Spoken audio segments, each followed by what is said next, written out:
सुलू रसोईमध्ये तुमचं स्वागत आहे। दाल मखनी बनविताना सगळे ही एक चूक करतात, त्यामुळे टेस्ट खराब होते। तर आता आपण काय करायचं, एक कांदा घ्यायचा बारीक चिरून आणि एक कच्ची कैरी पण ती पण चिरून घ्यायची बारीक, पूर्ण व्यवस्थित बारीक अशी चिरून घ्यायची।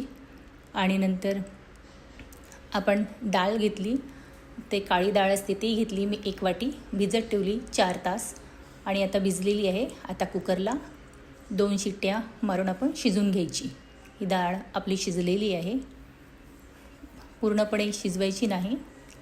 तर आता बघा, ही डाळ आता शिजलेली आहे।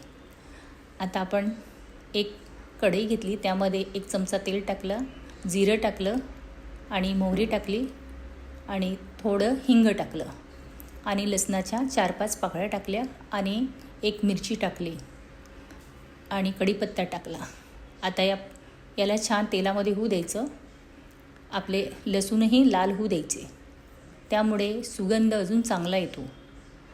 आणि त्याला परतून घ्यायचं आणि कच्ची कैरी टाकायची आणि त्यालाही व्यवस्थित परतून घ्यायचं। आता या मसाल्यामध्ये अजून जास्त टेस्ट येते कच्ची कैरी टाकली की।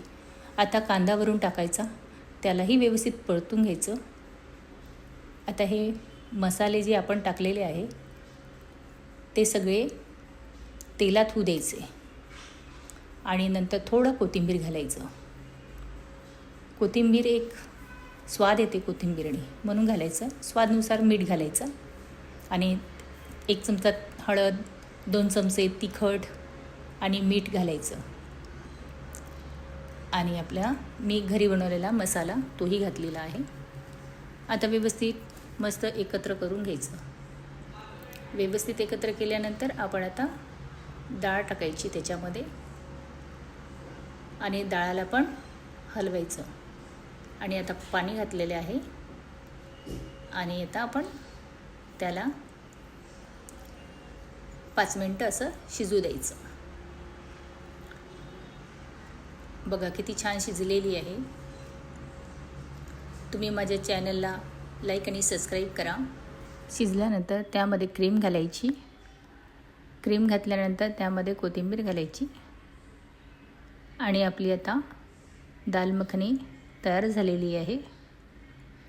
किती छान कलर आलेला आहे। तुम्हीही घरी करून बघा दाल मखनी।